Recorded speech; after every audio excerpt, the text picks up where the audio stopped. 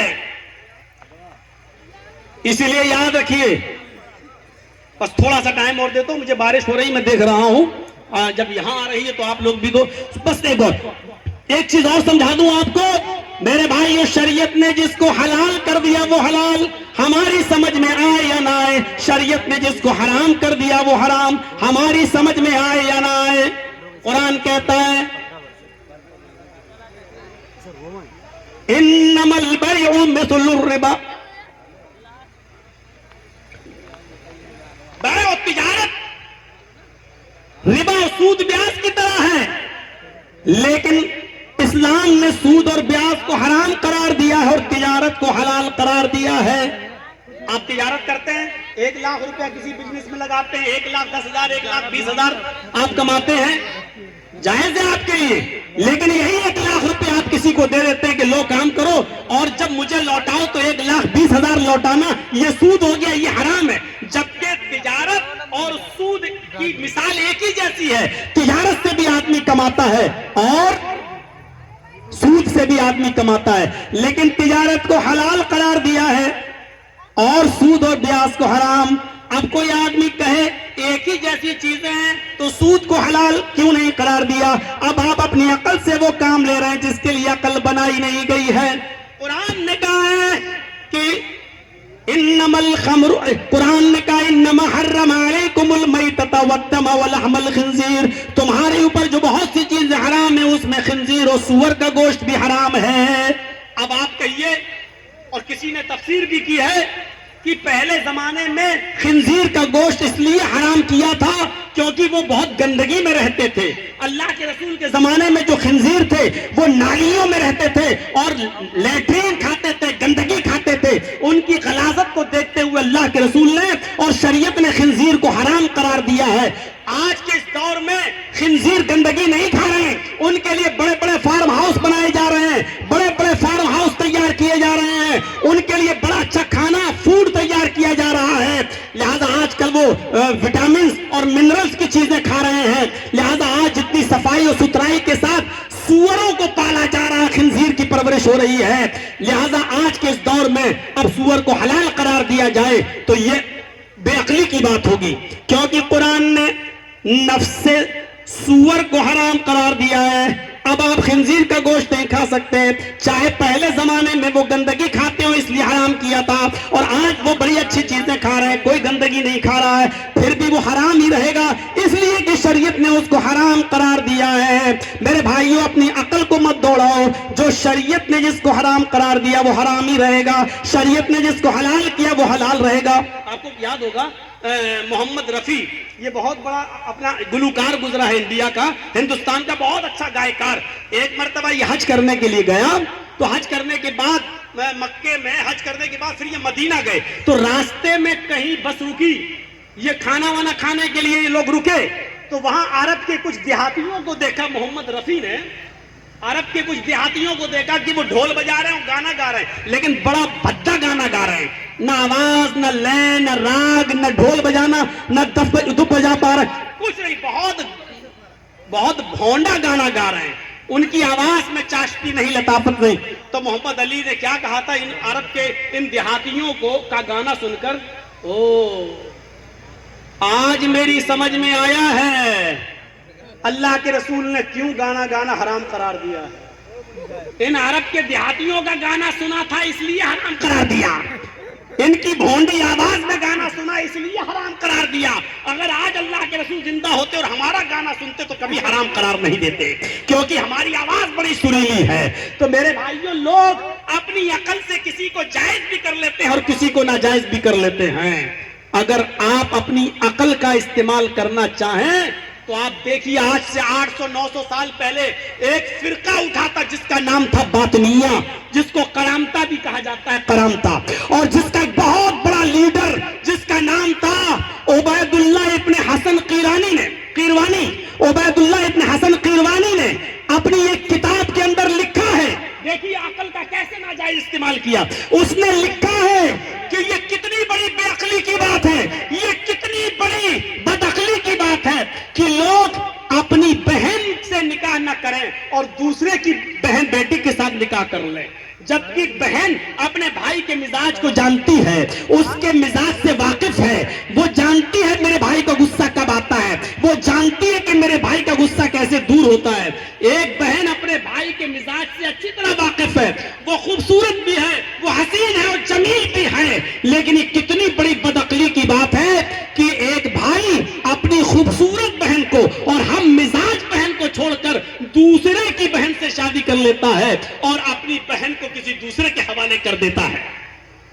جبکہ پھر آگے لکھتا ہے، جب ہماری بہن ہمارے لیے کھانا بنا سکتی ہے، ہمارا پریشانی میں سر دبا سکتی ہے، ہمارے لیے بستر بچھا سکتی ہے، ہمیں دوا کھلا سکتی ہے، ہمارا مجبوری اور پریشانیوں میں ہمارا خیال رکھ سکتی ہے، تو پھر شادی کر کے اس کے ساتھ جنسی تسکین اور جنسی لذت حاصل کیوں نہیں کی جا سکتی ہے؟ اور آگے وہ لکھتا ہے، یہ کتنی بڑی بے وقوفی کی بات ہے کہ اپنی حسین و جمیل اور خوبصورت سرمایہ کو اور حسین و جمیل بہن کو کسی دوسرے کے حوالے کر دو اور دوسرے کا کباڑ کھانا اٹھا کر اپنے گھر پہ لے۔ یہ اسی عقل کا ناجائز فائدہ ہوا۔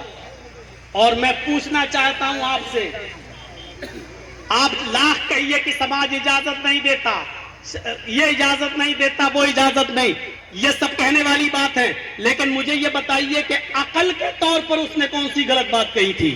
اگر عقل ہی کو آپ دخل دیں گے اور ہر چیز عقل سے سوچیں گے تو آپ بتائیے عقلی طور پر اس میں کیا برائی ہے کہ میں اپنی خوبصورت بہن کو کسی ایسے انسان کے حوالے کر دوں کہ جس کی زندگی سے ہم واقف نہیں ہے، جس کے غصے گرمی سے ہم واقف نہیں ہے، جس کی رازدارانہ زندگی سے ہم واقف نہیں ہے، ہم اپنی بہن کو اس کے حوالے کر دیں اور دوسرے کی بہن کو ہم لے آئیں جس سے ہم واقف نہیں ہیں۔